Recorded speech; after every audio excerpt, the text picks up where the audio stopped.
স্বৈরাচারী শেখ হাসিনা কুমিল্লাকে বিভাগের সব প্রক্রিয়া করছিলেন, কিন্তু উনি কুমিল্লার নাম দিতে চান নাই। উনি নাম দিতেছিলেন তিতাস। কুমিল্লার মানুষ সেটা ঘৃণা ভরে প্রত্যাখ্যান করছিল, যার জন্য আজ পর্যন্ত কুমিল্লা বিভাগ হয় নাই। আমরা কুমিল্লা নামেই কুমিল্লা বিভাগ চাই মাননীয় প্রধানমন্ত্রী। আর আমাদের এই এলাকা একটা কৃষিপদ এলাকা মাননীয় প্রধানমন্ত্রী, আমাদের এখানে একটা কৃষি বিশ্ববিদ্যালয় অত্যন্ত জরুরি। আমরা আশা করি এটা আমাদের দেশ বেগম খালেদা জিয়ারও প্রতিশ্রুতি ছিল, আজকে আপনার মাধ্যমে আমরা সেটা বাস্তবায়ন দেখতে চাই। আজ থেকে প্রায় 25 বছর আগে এই বরুড়ার মাটিতে দাঁড়িয়ে আমাদের প্রিয় নেতা একটা কথা বলেছিলেন, বগুড়া আর বরুড়ার মধ্যে শুধু একটি অক্ষরের পার্থক্য। তাই তিনি বগুড়াকে যেভাবে দেখি বরুড়াকেও একই দৃষ্টিতে দেখব।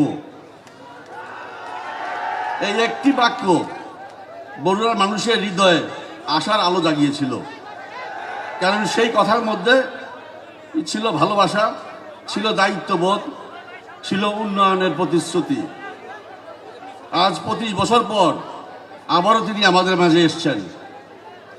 এটাই প্রমাণ করে তিনি বরুড়াকে ভুলে যান নাই, বরুড়ার মানুষকে হৃদয়ে ধারণ করে রেখেছেন। প্রিয় প্রধানমন্ত্রী, আপনার এই আগমনে আমরা কৃতজ্ঞ এবং আনন্দিত, আমরা গর্বিত। কুমিল্লাবাসীর পক্ষ থেকে আপনাকে জানাই প্রাণ ঢালা শুভেচ্ছা ও অভিনন্দন। পরিশেষে আপনার কাছে একটা প্রত্যাশা বলতে চাই, আমাদের কুমিল্লাকে দয়া করে বরুড়া বিভাগে উন্নতি করেন, এটা আমাদের প্রাণের দাবি। আর এই কুমিল্লা একটা কৃষিপদ এলাকা।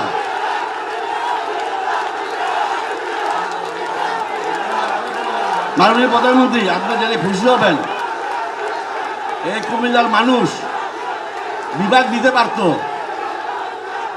স্বৈরাচারী শেখ হাসিনা কুমিল্লাকে বিভাগের সব প্রক্রিয়া করছিলেন, কিন্তু উনি কুমিল্লার নাম দিতে চান নাই। উনি নাম দিতেছিলেন তিতাস। কুমিল্লার মানুষ সেটা ঘৃণা ভরে প্রত্যাখ্যান করছিল, যার জন্য আজ পর্যন্ত কুমিল্লা বিভাগ হয় নাই।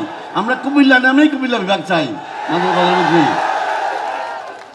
আর আমাদের এই এলাকা একটা কৃষিপদ এলাকা মাননীয় প্রধানমন্ত্রী, আমাদের এখানে একটা কৃষি বিশ্ববিদ্যালয় অত্যন্ত জরুরি। আমরা আশা করি এটা আমাদের দেশ বেগম খালেদা জিয়ারও প্রতিশ্রুতি ছিল। উনি যখন 2001-এ প্রধানমন্ত্রী হন, তারপরে উনি আমাদেরকে একটা বিশ্ববিদ্যালয় দিয়েছিলেন, কুমিল্লা বিশ্ববিদ্যালয়, এবং 500 বেডের একটা কুমিল্লা মেডিকেল কলেজ করে দিয়েছিলেন। তখনই এই কৃষি বিশ্ববিদ্যালয়ের কথা উঠছিল।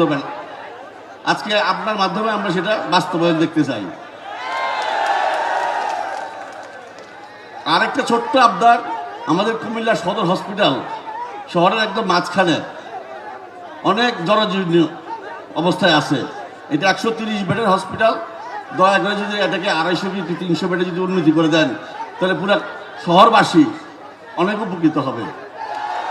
বাকিটা আপনার উপরেই ছেড়ে দেয় আমার প্রধানমন্ত্রী।